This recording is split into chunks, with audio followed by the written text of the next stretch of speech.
Hello, welcome to the Association of Cannabis Specialists virtual tour of a cannabis dispensary.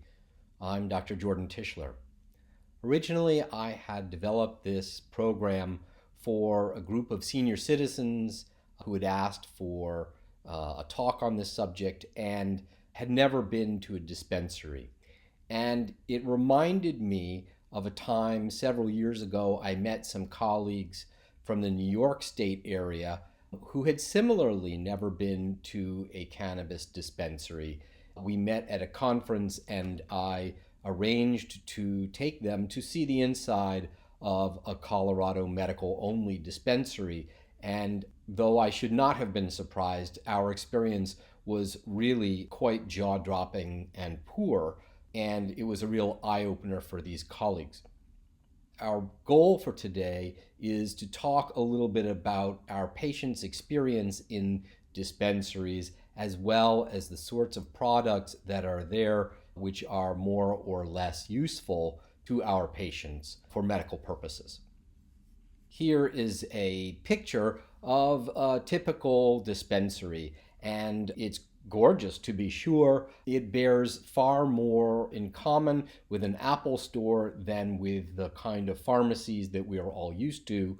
But it's important for us to remember that despite all the glitz, you can see in the photo there's no privacy, there's no attempt at HIPAA compliance, and the folks behind the counter are not particularly trained at all. I often say, in fact, that the folks behind the counter, we call them bud tenders, are trained to the level that one might expect from, say, a Starbucks barista. And I'm often telling my patients, listen, if you wouldn't ask health advice from the guy at Starbucks, why are you asking health advice from the guys at the dispensary? And you can see on the slide in front of us, the little kid going, the bud tender said, what? And you did it?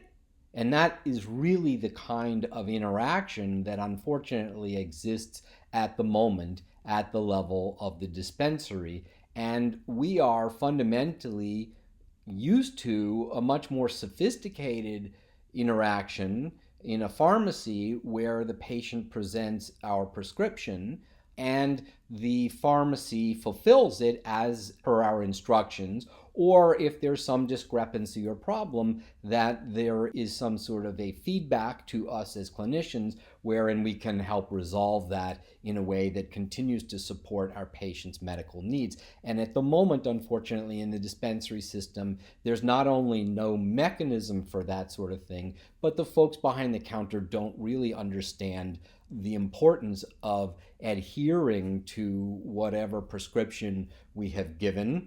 And I would make a pitch that we should, in fact, be giving our patients a very precise prescription, either literally or figuratively in the sense of a recommendation with guidance.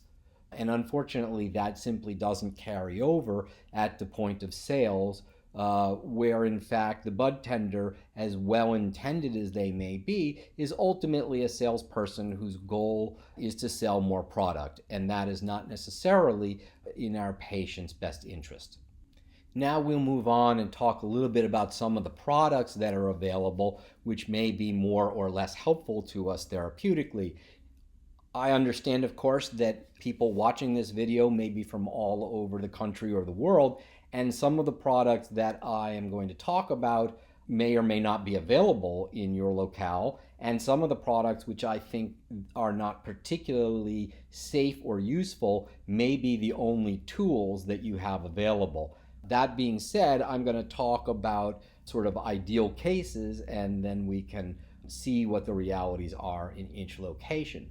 So inhaled products, and parenthetically, we have lots of videos and other discussions about when and how you might use some of these approaches, and that's sort of outside the scope of this discussion.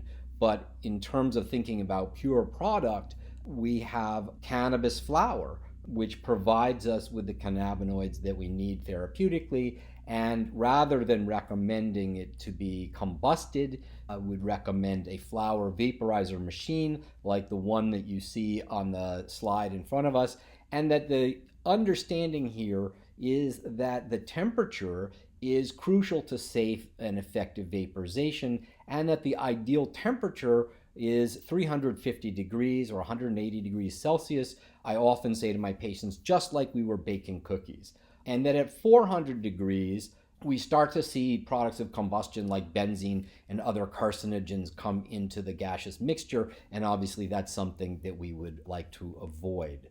Compared to that one helpful product, that meaning vaporized cannabis flower, there are a whole range of products in the dispensaries that I think are less than helpful. So just sort of marching across the slide here, the first thing we encounter is the ubiquitous vape pen. And the truth is, I try to call these things oil pens because the implication that these pens are actually vaporizing is not accurate. They are very simple, unsophisticated devices that provide us no control over temperature. And frankly, there are a few out there that purport to monitor or regulate temperature, but even those are only estimating it and not particularly precise. And the problem, of course, is that when the temperature gets over 400, as we just discussed, then we start to burn things and create carcinogens that we'd like to avoid. Again, I'm well aware that, for example, in New York State, these are our only inhaled options. Hopefully that will change for the better over time. The three pictures on the right-hand side of the slide are various types of cannabis concentrates, and while these things do make perfectly good ingredients in other products such as edibles, as a direct therapeutic agent, these things are so concentrated, the THC levels are so high that it really is impossible to dose them at the low doses that our patients need. And furthermore, use at these higher doses or uncontrolled or unpredictable doses simply leads to greater side effects, increasing tolerance, and at the extreme, probably the generation of cannabis use disorder, which obviously we'd like to avoid. On the oral product side, there are an array of products that are more or less helpful. Certainly on the more helpful side, we see things like little tiny gummies or little hard candy type things that come in an array of low doses. Something like 1, 2, 5, and 10 milligrams gives us a reasonable range with which to treat our patients and keep the dose low and constant. And it's important to remember when we think about edibles that the dose is certainly paramount, but it's also important to focus on the fact that our patients are more than simply their need for cannabis products. And so we need to address the fact that many are obese or diabetic. And so a small gummy or a small candy has fairly little sugar and very few calories. And compared with tinctures or capsules, have a much better bioavailability, which really addresses the question of why we're using some sort of a form of candy or food stuff in the first place. Needless to say, the array of edibles out there is vast and limited only by the imagination of the purveyors, but most of them, in fact, are not very helpful, like these cookies or brownies, which certainly get a lot of discussion in the recreational world. But again, their doses are usually very high. They're not readily divisible into smaller doses. And of course, we really probably don't want to be prescribing to our patients 2 extra brownies in the course of their already calorie-laden diet. Unfortunately, there are many other less than helpful products out there. I mentioned capsules earlier. Capsules certainly can work, and we're seeing a bit of a trend towards improving them, but at least in their simplest form, in which they have a cannabis oil in a capsule, we know that the bioavailability of that is very poor, and about 50% of what we see from a reasonably made edible.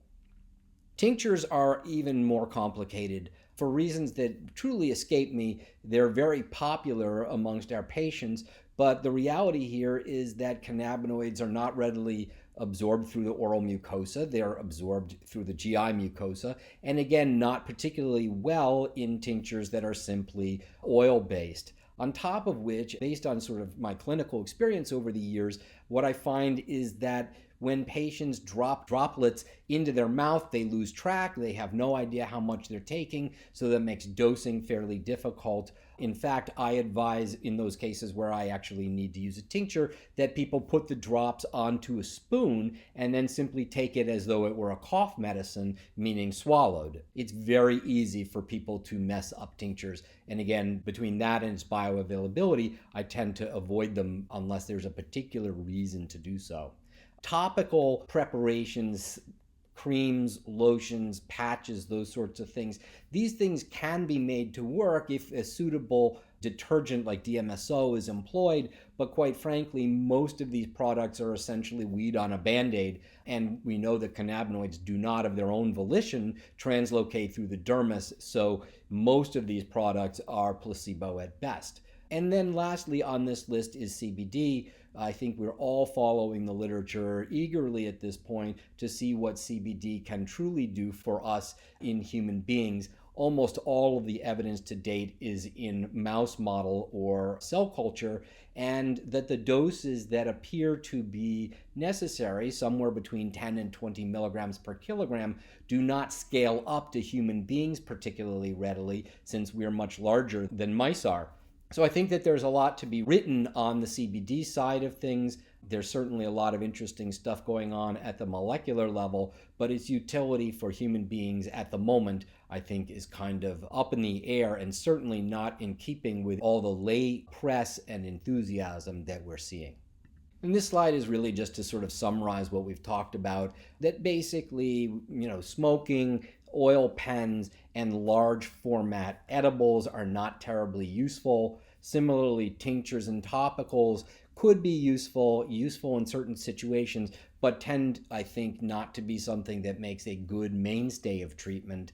And that really leaves us with the center column here, where we can have vaporized cannabis flower as our inhaled modality and small format, low dose edibles like little gummies as our preferred oral format. There's a lot to be said about when one would use one versus the other therapeutically, and we have an in-depth set of discussions about just that in our CME presentations. Thank you very much for your attention today, and I would welcome you to get in touch with the Association of Cannabis Specialists, not listed on the slide, but presumably you're at our website, which is cannabis-specialist.org. You can also reach out to me at doc@inhalemd.com if you have more specific questions. And as you can see, there's a bit.ly link here on the slide that will provide you with a starting group of references if you're interested, and that for Association of Cannabis Specialist members, I would point out to you that we have a clinical reference library that's far more extensive and up to date than what you can find at this list, and that is really a curated best hits of the current medical literature. And I would certainly recommend to you all that you become members of the association and have access to that and our ongoing CME efforts as well. Thank you again.